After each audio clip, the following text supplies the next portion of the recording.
Today, we have a super special guest, Tom Watts. We're going to talk about the 3 secret pillars to high performance they don't want you to know about. But before we get into that, let's get with our guest, Tom Watts, bro, high performance coach. How you feeling, man? I'm very well, mate. Thank you for having me on. How are you? 100%, bro. I'm over here keeping the dream alive, you know?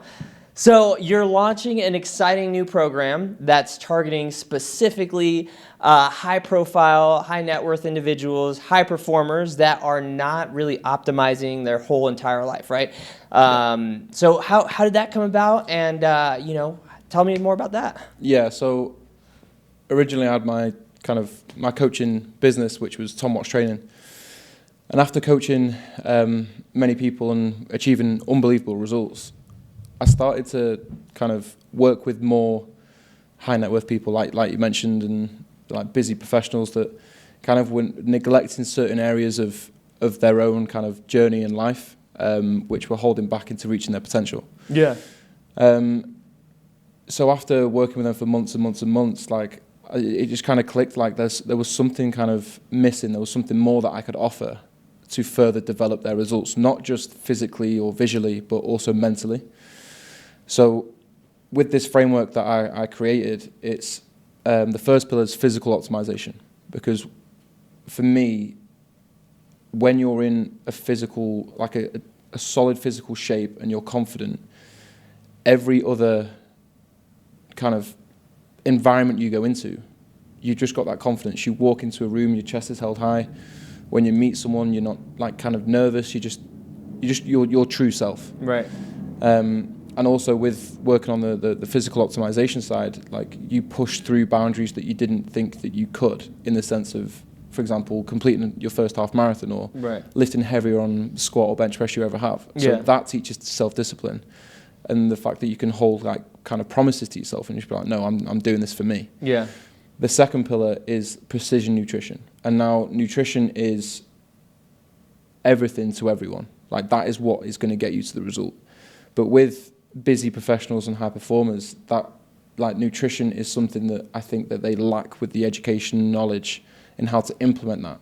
Yeah. In the sense that we want to refrain from having any dips in energy throughout the day and relying on caffeine. Right. So it's not just, even though it is like nutrition, we focus on like the macros that fit in with their lifestyle, their like on the go nutrition, all these things. Right. We take all of that into account and then provide them with a plan and a structure and a framework that is easy to follow. Let's go. So with high performers and busy professionals in very high level like kind of jobs and careers, everything is so kind of specific and like sometimes complicated. Yeah. So within the High Performance Hub and myself, the easiest way to learn is to simplify. So I make sure everything is simple to follow, but the results are still there to be achieved. Let's go. And then the third pillar is the like spiritual side, or like self-development, growth. Yeah, so it's mindset and self-mastery. Okay. So I've been going through this kind of journey myself for the last 6 to 8 months, doing therapy. And the reason why I started was because I was at a ceiling. I was just like, couldn't break past it. I was just at a wall constantly. So we literally developed my self-confidence and my relationship with myself.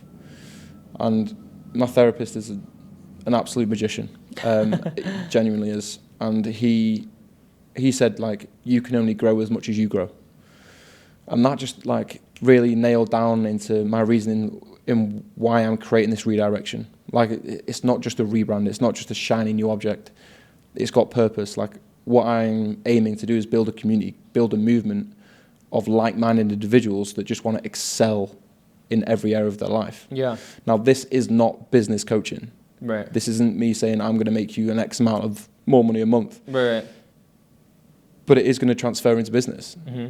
And you're going to lead by example in the office. Your colleagues are going to look up to you even more. You're going to lead by example for your family, your kids. And it's just going to bring more success in every facet of someone's journey in life. Yeah, I love this, the verbiage, the self-mastery part, because that's like really so important and overlooked. Like, I'm reading this book, and I study this book is the book I've probably single-handedly studied the most, and it's called The Master Key System. And in it, it talks about basically self-mastery. And it says that it's easier to control like a corporation or organization. I think he says it's easier to control a kingdom than it is to control yourself. And so it's like a lifelong journey to develop and master yourself. And I think when you fully actually master yourself, that probably takes a lot of work and a lot of time. And it's like usually the really stoic, like older gentlemen, you know, that are in their 70s that are actually closest to mastery. So I think it's a lifelong journey. And so how did you come across to adding that as the third pillar? Because like the fitness, obviously, right? And then diet, obviously. Yeah. And then how did you come across to know that like self-mastery, the spiritual development, the self-development aspect is that third pillar that really is going to unlock the high performance? It all stems back for like before I started therapy, and then as I was consistent with doing therapy and seeing the growth, because it was just kind of like we're leaving so much on the table when we don't work on ourselves. We're just doing kind of not so much ticking a box, but we're just always looking for, like, for example, external validation. Yeah. When that comes from within, like I used to use dark energy, like just saying, call myself every name under the sun to motivate me to go on a run or to motivate me to get that last bit of content done or whatever. Yeah. Changing the way we speak with ourselves, and don't get me wrong, it's not an overnight thing. Like I said, I've been doing therapy for 6 to 8 months. Yeah. But when you consciously put it into kind of and action it and implement it, yeah, you start to feel less pressure and happier. Yeah. Because you actually enjoy the self-development side. And this isn't kind of a 6-week shred or a summer shred or anything like that. Anyone that does join the team knows that it's going to be a process. But at the end of that process, by using the 3 pillars, you're going to be able to leave the high performance hub with a complete life change, not just physically, visually, but also mentally. Yeah. And also with your health, that is going to, and again, like from like my old branding, Tom Watch Training, it's not just the people's lives that I was able to change, it was the lives that they changed by changing theirs. So then they set an example for their kids, their husbands, their wives, their friends, and then they're starting, without them knowing, they're actually inspiring their friends and family around them. And that goes deep. That expands really, really, like a whole community, like you're saying. Exactly. And that's incredible, man. So like that self-development, self-mastery, I think, that's how I built my whole entire business, is like what you're saying. I think when I'm at a rock bottom or whatever, like peak and valley, like I know the controllable thing, like the first step is just going as harder in the gym, like just literally like going hard in the gym. And that creates the confidence and the magnetism that like attracts opportunity. And it's weird to like, it's like an untangible thing, like, but when you are keeping your promises to yourself, right? Like I'm going to wake up at 5 and I'm going to show up and I'm going to do it. And like one of my 90-day goals is just to go to the gym every day for 90 days, like no matter what. And I'm like 12 days deep and I'm like, dude, I'm freaking doing great, right? And it creates that confidence.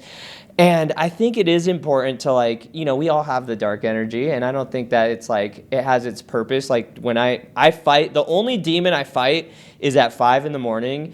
when I like look at the clock and I'm just like, go back to sleep 15 minutes. But then I'm like, don't be a pussy, go fucking get up now. Fucking go. And I'm like, ah. Yeah. And then I get up and I go, like, so it has its place. I don't think it's like, it should be totally, discounted. But then on the other days, you'll wake up at 5 and be like, I feel good. Yeah. I feel this is good. I like this. Yeah. But yeah, there's, like I say, it's never going to be all sunshine and rainbows, but you don't want it to be either. Yeah. Because then when you push through those difficult days when you are tired and you've had poor sleep or whatever the cause is, when you get through those days, you're going to actually, those are the days where you see the most progress. Yeah. And then it makes the good days even better. Yeah.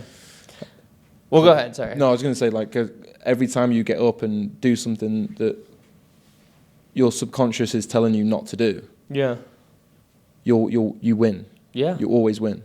Yeah, and you want to program your subconscious to be like on your side, and like with enough practice, like, and with enough discipline, the subconscious just gets reprogrammed and it redoes the thing. And so like I'm huge on like power. Like I think power is misunderstood, but it, like you said, it all comes from the internal. Like if you validate yourself, if you meditate and you understand like all the resources, all the energy, everything that the world without has to give starts with the cause, and we are the cause. So the thoughts we have are the creations that cause the effects.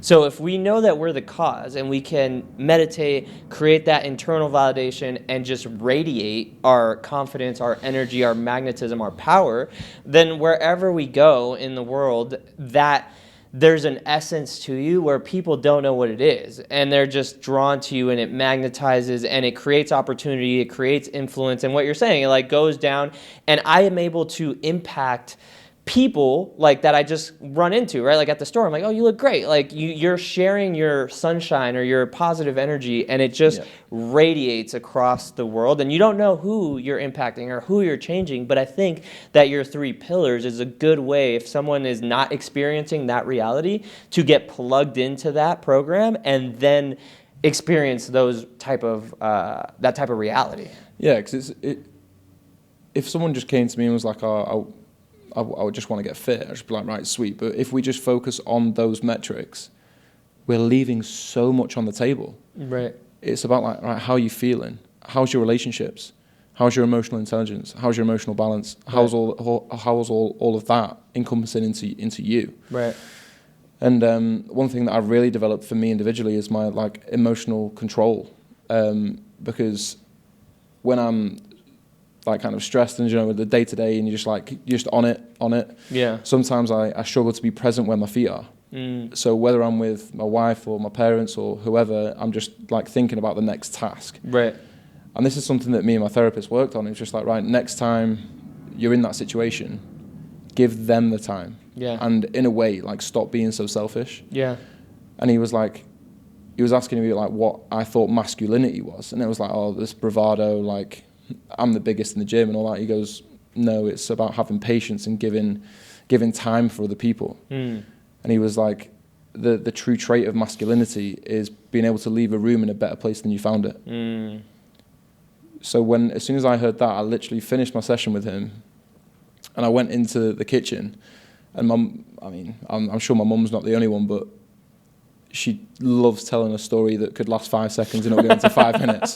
5 hours. And I'm just there like just nodding like I've never heard this before. Yeah. And I'm just like, I implemented instantly what he said, and it gave me so much kind of reward. It made me so happy because my mum felt listened to. Yeah. Don't get me wrong. There is some times when I'll be like, Mum, I've heard this 10 times. And I'm just like, I need to get off. Like, Yeah. see you later. Yeah. But having that control in that situation, instead of being like, Mum, I've got to go back to work, it's just be like, no, give them the time. Yeah. Because then you go back to work and be like, do you know what? I've made someone else feel kind of listened to, heard, and understood. Yeah. And that really helps with kind of, again, it does help being a coach, because you have to have communication skills. Right. You have to connect with people from different areas, different countries, different cultures, all those things. Yeah. And get the best out of those people. Yeah. And without taking the time to listen to them, understand them, and then create like a framework that's right for them. Yeah.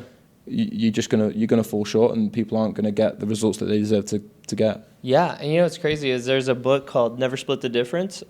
It's this FBI negotiator guy who like teaches like sales tactics that basically he learned through FBI negotiating. And like when an FBI negotiating team is listening to somebody in some sort of hostile situation, they have 5 different listeners for different things. So it's like important. That's like crazy. Yeah, when you're listening to someone, there's it's really a real talent to like fully listen, fully embrace, and take in as much as you can from them, and not have like an agenda, right? Because like typically when someone's talking and you're not as mindful or present, you're just waiting for the next thing you're gonna say. Like, I'm about to say this, like, you know, and so you're not really listening. You're like already tuned it out and you're just ready to say what you're going to say. And so you don't have children yet, yeah? No, not yet. But I have a 3-year-old. I'm 34, so I think I was like 30, 31 when I had her. And, I didn't have her. My wife had her. But that changed my entire life to like really set everything else aside. And so when I get home from work, I just like put my phone down and it's just like all her. And it's like so fun and rewarding to like just get wrapped up in her world. How did you get, how did you get to that? By having a baby, like we know how that. But like because this is something because obviously we both love what we do. Yeah. So it's really hard for me, and when you work for yourself, like business doesn't stop. Right. I think some people think that when you work for yourself, it's like, oh, you've got all the time in the world. Yeah. You actually have less time. Yeah. In my opinion. So how do you then leave work? And then just put all your, was it like you had to learn to develop that? Yeah. It wasn't it just was definitely a skill, dude. Like I'll share with you, I'll try to keep it as short as possible. But like, so Pathfinder, the media company, was like the only thing, and it's been like the main thing since 2016. But it was just me and my wife at first, and it wasn't like an organization. It was just like us doing the thing. And when we had the girl, she was like, I don't know what you're going to do. I can't keep working with you, like, doing all the back end, helping with edits, whatever, just client proposals, all that stuff. Like half of the business, literally. And so she stopped, and I was like, oh shit, like I actually can't do this. Like I thought I was like, I could just do it, but I didn't have the skills like that she has, like the admin, the like organizations, like I just didn't have it. So I had to hire like our first like kind of real employee and our first just the beginning of the staff. It was like an editor and then like an admin person. And then like admin person now is like our chief of operations basically. She runs Pathfinder almost entirely. And so I had to learn to delegate. I had to learn to like really hire and bring it on. And that was like a limiting belief I had to overcome because I was like, I don't want to like give away the profit. Like, I don't want to like lose money on this. But then I like, as soon as I did it, dude, the business like more than 10x. It was incredible. Like then we, started adding on people, more editors, more videographers, so on and so forth. And then like recently, like the past maybe couple year and a half or so, it just makes your time way more valuable. Like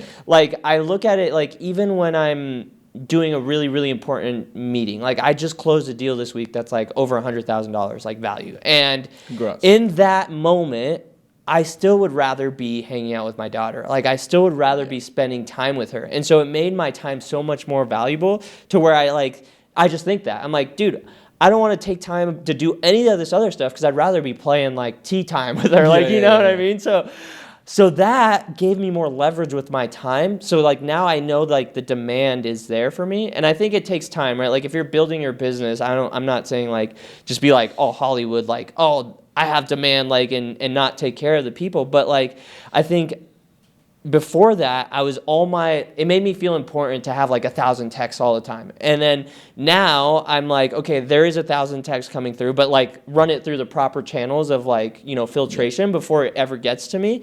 And so now I try to work from like 10 to 3. And then I know that like, no matter what, even if this place set on fire, like, it's going to be fine. Like I'll deal with it Monday morning, and I'll spend the weekend with them and it'll all be all right. Like, so that's kind of my thing is like, it'll all be all right. Set up the proper systems to still give the client like the highest experience possible.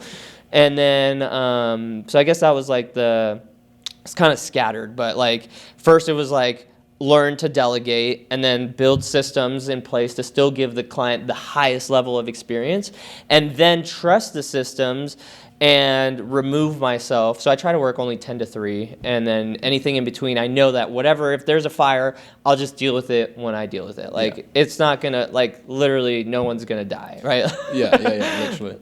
But no, I was kind of in a similar position and this is kind of why I've taken my name away from the business because it's more than just my name. It's more than just me. And there is so much room for growth. There was with Tom Watts Training, but even more with the High Performance Hub. And that's what I want to create. Like I want to get more people within the business to develop the experience for the team. And that with developing the experience and the service, Yeah. it's going to develop their results. 100%. And it's going to develop the lessons that they can take with them. And it's always value, right? Like Yeah. you always have to still make sure that the client has the best experience. Like Priority. way before like I'm in the video industry or media company, and I see like these other like video coaches or like just like posting their thing like this is your $5,000 package, comment the word whatever and I'll send it to you. But then it in the comments or whatever, like in his caption it'll show what it is, and it's like 10 videos, one shoot every 3 months, like whatever, right? And to me, I'm like, dude, our clients pay that, but they get so much more value. Like it's not about like grabbing the money and like maximizing profits, and obviously that's part of business, and you want to maximize profits, and you want to do everything and that consists of, but it's the client experience. Like you need to give them the most value, like so much value that they just are so grateful. They experience such a change, and they love you and stick with you forever. And so my model is reoccurring for as long as possible, right? And so I've had clients for 2-3 years, and it's because of that. Like we want to make sure that they're taken care of, and the money will come. It always comes, dude. Yeah, like, I completely agree with that. Like I'm not financially driven in the sense, well, obviously we all are to some extent, but there's many coaches out there that do like $5 a month for a training program, but then they sell it to millions of people. Right. And for me, that's just like, well, it's not individualized, it's not tailored, and you're not creating a relationship with the client. Yeah. And like you said, like you've had people with you for 2-3 years, and it's the same with me, because with the clients that you have, me. They're the same, yeah. Yeah, you build the relationship, you build this trust, where it's like, it's a friendship, but like I think I said on the podcast I was here the other week, it's results driven. Mm-hmm. And you want to deliver the best value, the best lessons, the best kind of substance to your client. They see the results from it. Right. But they also see the results from having you in their life. Yeah. So I completely agree with that. Like, customers like satisfaction is key, and the client should, with anyone, should always be number one. Yeah. Always be number one. And results, our business is very similar because we do a lot of marketing campaigns. So it's like you could track the results, and so we want to track results and show the sales, and you like the development, the improvement in their physique or their just overall well-being. So when you could do that and really take them through a journey of like change or transformation or results in any way, right? Like so for us, it's very similar. Like it's the same clientele, so it's the same avatar, and we take them through a journey of development because so people think they want more sales or marketing, right? And it's like, okay, cool, this is what it takes. So then we'll set up the ad and the marketing, and they come through, and then all of a sudden there's traffic. There's just like deals or leads. Yeah. But if they don't have the right system or the sales training in place, then like that's wasted money. So then we have to go in and train their like people on like the sales or the process, and give them sometimes technology, like literally even like the CRM, the automations, the exact system that's going to convert to sales. Because if they don't have the whole framework, which is the 3-pillar framework, you're not going to get the results. And then with other marketing companies or whatever, it's like, they'll sell just like a discounted, same thing, like they'll just sell you a fitness like program and your body changes, but you're not healthy and it's not sustainable. And so same with us, it's like we will sell the traffic and the leads, but if we don't have the back end to like really optimize it, then it's not going to create the result. And then it's like, oh, this is a terrible marketing company, right? Or this was a terrible coach. He didn't like, so it's like you need to take those precautions, or not precautions, but the proper methods, steps, implementations to create those long, like you said, like a life-changing result, sustainable like change in order to create that magnetism. And I think that's the most valuable thing that you offer is like the mastery, like the magnetism, like the result of someone transforming their life like that it goes beyond just like you said, like a lean physique or anything. Yeah. It's the magnetism, it's the enthusiasm, it's the inspiration that transmutes across anyone that ever sees them. Yeah, it's genuinely like emotional. Like when you're able to help someone, obviously in both of our fields, we can't do the work for the people. We can help them do as much and push them in the right kind of direction and be like, okay, we'll just change this slightly and change this, alter this to make sure that it's still moving forward. Right. But when you can sit back and see someone grow, see success, there's no better feeling. Yeah. There is no better feeling, but I think it always refers back to in whatever line of work you do, you have to be a good coach. You have to be good at what you do. Yeah. Without being good at what you do, you can have all the fancy content, you can have all the terminology in the world, but if you don't know how to coach, or you don't know, like they say, the mastery of what you're kind of either selling, coaching, teaching, then if you're a good marketer, if you're a coach, you will make money, but then you're in it for the wrong reasons, in my opinion. Yeah. Well, and like I think with your new branding and your new shift, the reason, at least like for me, why I target the avatar that, you know, is the same basically client is because these people are just, they want to do what it takes to get the results. It's not like, because people, I use this analogy when I sell. I don't really try not to sell to these people anymore, but it's like, look, if you imagine hiring a fitness coach and then you don't go to the gym, like it's the same thing with us. Like you could hire me as a marketing team or a content provider, but if you don't show up to film the content or like do your homework to do the content, then it's like you're not going to get the results. But that's a specific avatar that's under like a certain level that kind of wants it, but not bad enough, where these people want it. They have everything they need. They are used to doing what it takes to get these results. And so when they opt into something, they're all in. And someone that's all in is going to get a way better result. Yeah. You know? And again, with our like kind of avatar, our niche, they've had to put so much time, effort, discipline, blood, sweat, tears to get to where they are. Mm-hmm. But now they're looking for other avenues on, for example, they might have neglected their health. Right. But now with going into 2025 and content is just going through the roof, and that's obviously social media's the biggest marketer now. Yeah. So they're leaving a huge gap of potential if they're not optimizing that. Yeah. So it's the same. Yeah, very, very similar. Yeah. It's the same, literally the same avatar, just a different product. But again, like you need to bring the results, like and create what they desire, like to really like be successful at it. Yeah, because if you were pitching to a CEO about a marketing campaign, you would pitch the results that you've achieved with previous campaigns. Yeah. So if you don't have the results behind what you're pitching, and like for example, if I was coming into if I just created my coaching business initially and it was the High Performance Hub, it wouldn't feel right, so I wouldn't have done it. Yeah. Because I wouldn't have had the education, the knowledge that I do have now. Right. And spending thousands of pounds on mentorships, education, outsourcing, like everything to make me the best coach I can possibly be. 100%. And even it's like you said, like delegating, like like I delegated to my therapist. I was like, I need help. Yeah. Then I delegated to my mentorship, which has made me into a better coach, a better businessman, a better person. Yeah.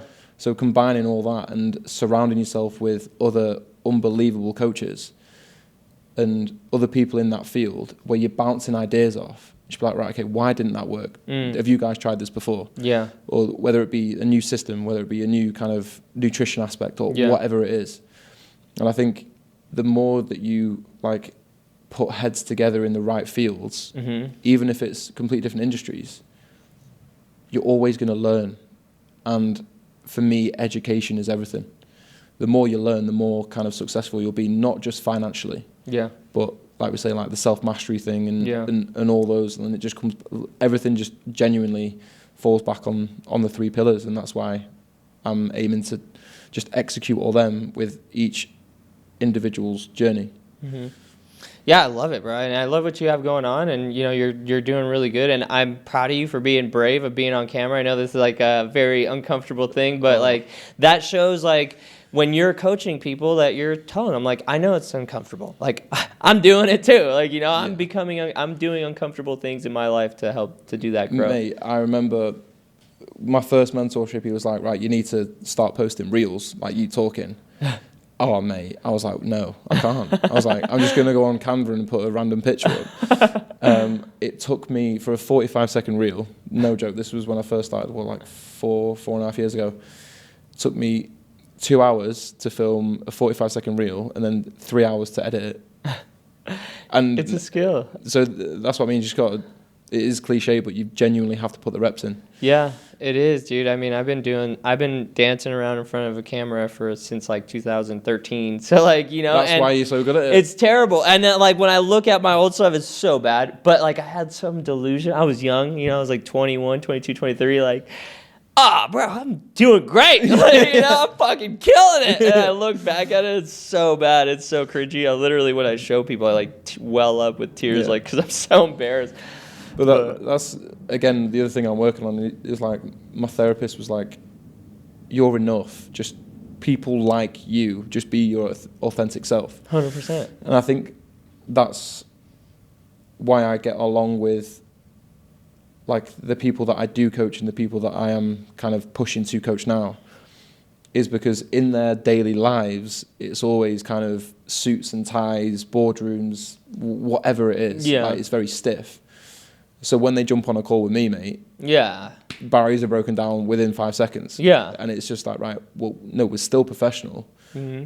but we're going to see this as mates. Yeah. And we're going to see this as a solid relationship that you don't have to think of what you say before you say it. Yeah. It's just like, get it out, brain dump, word vomit, whatever it is. Yeah. Because the more that they give me, the more I can give back. Yeah. And I'm always the one to be vulnerable first, about opening up about everything. Yeah. So I used to hold back in that department. I used to be like, oh, how's that going to be perceived? How's that going to... And now I'm at the point where I'm just like, Yeah. F it. Yeah, dude. I mean, and that's the thing about like you're doing the 3 pillars, and so you're leading by example, and then that is what is like, that's why you have the magnetism. That's why people can hop on a call and like, feel that energy from you and feel comfortable and share and give you the resources you need to make a change. And you're a coach, so like you have to, really stay disciplined with all the pillars, right? Like, yeah. But me, like I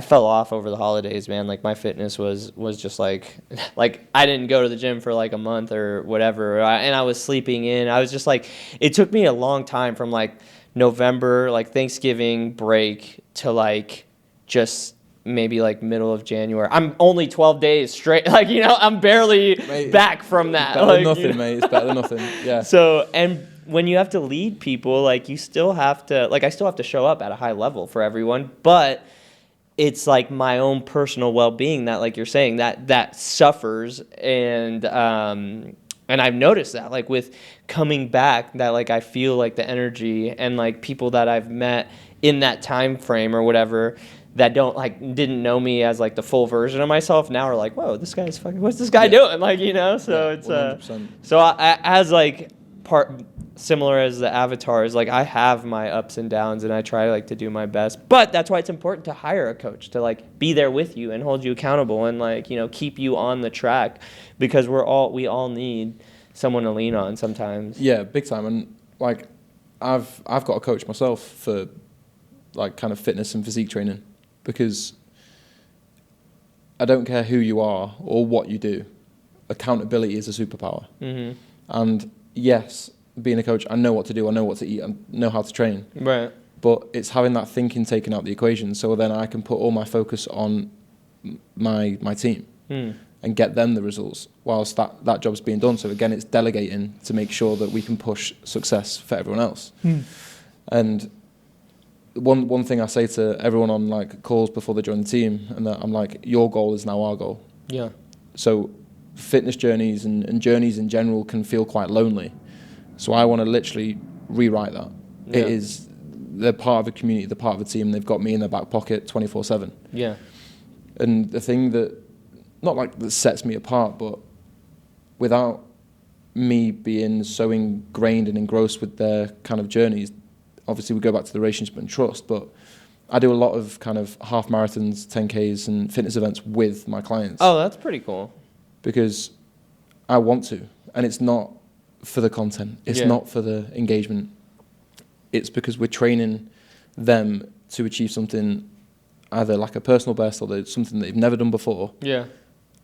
And I've obviously given them the plans in place to achieve that.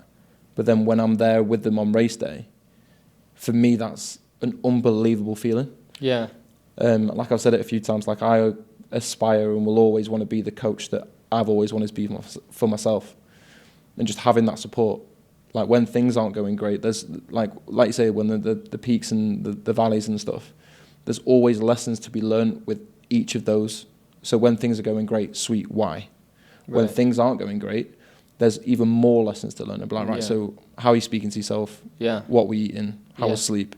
There's more lessons to make those kind of valleys not as deep. Yeah. But then if they are as deep, you've already been there. Yeah. And you've got the emotional control and balance and education to be like, okay, sweet. So this is how I dealt with it last time and it made me feel like X, Y, Z. Yeah. This time I'm going to deal with it like this. Yeah. And it might not be any better, but we should be like, right, these two, like trial and error. These two avenues didn't work. Yeah. Let's try this. Yeah.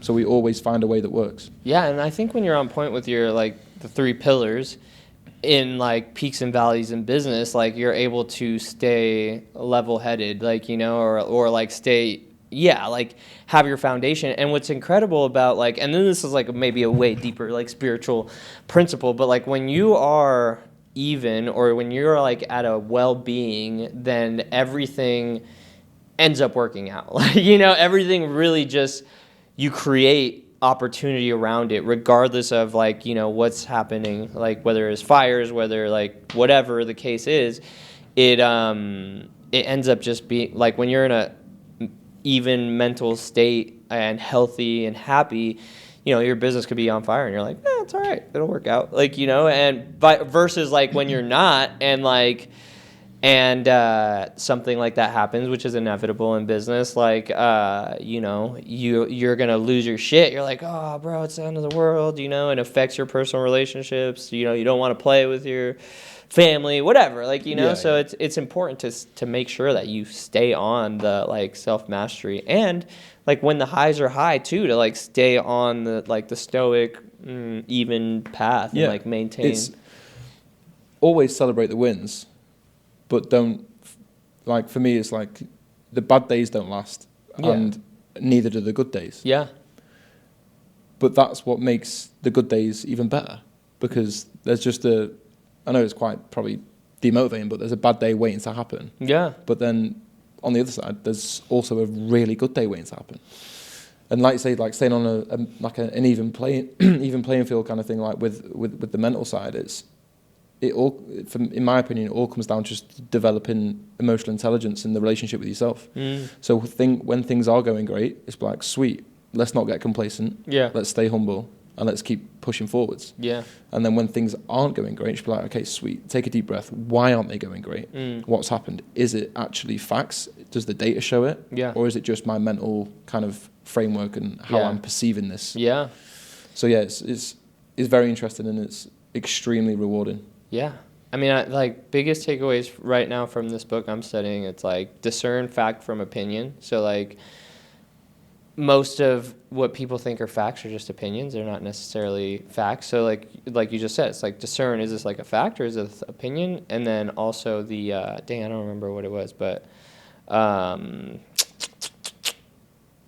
I don't know, some level of self-mastery. Oh, cause and effect. Say your thoughts are causing the effect for the most part. Like, you know, people try to change effects with other effects. Like, for example, if someone was like, oh, I'm eating terrible, and then they're like, all right, well, I'm just going to change what's in my fridge. But did you change what, like, is the mental thing behind it that's causing, like, the crave? So you have to change the cause, and, like, the deepest form of cause is a thought, because everything that's in the material world was started as a thought. Like, someone had an idea to make a chair, and then they made a chair. Like, you know, so, so discerning facts from opinions, and then cause and effect, or like really there's this the sequence, like I think it's like thoughts, behaviors, actions. So we all have that thought, and then it creates that behavior, and then the final one is where people tend to neglect. Like, if you choose to action on it, and then compound that, then it will start to become a habit, whether it be eating more protein for breakfast or drinking more water, whatever it is. Right. It's just compounding those healthy habits and, like, stacking them up So then this creates your new standard, your new normal. Because when people talk about the subconscious and all this stuff, it's basically humans, I think, are made to feel a state of comfort. Like we want to be warm, we want to be cozy, we want to be fed, we want to be sheltered. Right. So when we break out of those norms and be like, right, we're going to push yourself, you're going to train for a marathon, or we're going to be in a calorie deficit because we've got a photo shoot coming up. Yeah. We're trying to be comfortable in a state of being uncomfortable. So then it comes back to like, right, no, this is right. So we're going to have the thought of, right, we're going to get in the best shape possible, we're going to get a PB. Then the behavior will be like, right, we need to change. So that's where I make everyone kind of think about being adopting an athlete mindset. Start to think, breathe, train, sleep, talk, and just adopt this persona of being someone not higher than yourself, but someone that you aspire to be, because you will be there. Yeah. And it's just, again, it all starts with the mental. Let's freaking go, dude. Dang it. I had a thought that you inspired, but I can't remember it now. I was paying attention to too deep. Well, he was saying just like listening and not thinking about the next thing. Yeah. Yeah, No, freaking. Dang, I can't remember. Something along the lines of. I don't remember. It's gone. No, a book that I recommend is I can't remember the author, but it's called The Mountain Is You. And there was an analogy in there. She'd be like, what would be kind of more rewarding if you just got kind of, let's say, a lift or an elevator to the top of the mountain, or you struggled and had to stop all the way up. Even though the view's the same, the feeling is completely different. So it's about pushing through, even when it's hard, because the reward is there waiting for you. So even when you slip, you cut your knee or whatever, and it's easy just to let's call it a day. It's like, no, because at the top, that's what's coming. Let's go. And then it's not like when you're at the top, you've completed it, there's that next mountain. But because what you've just been through is going to give you the discipline, the motivation, and the drive to keep pushing on. Yeah. I freaking love it. Dude, I kind of remembered you said humans are designed to feel comfortable. And I think it's true. But like every time you're saying, you push yourself outside of your comfort zone or face some level of adversity. Sometimes it's not like by choice. You just are facing adversity.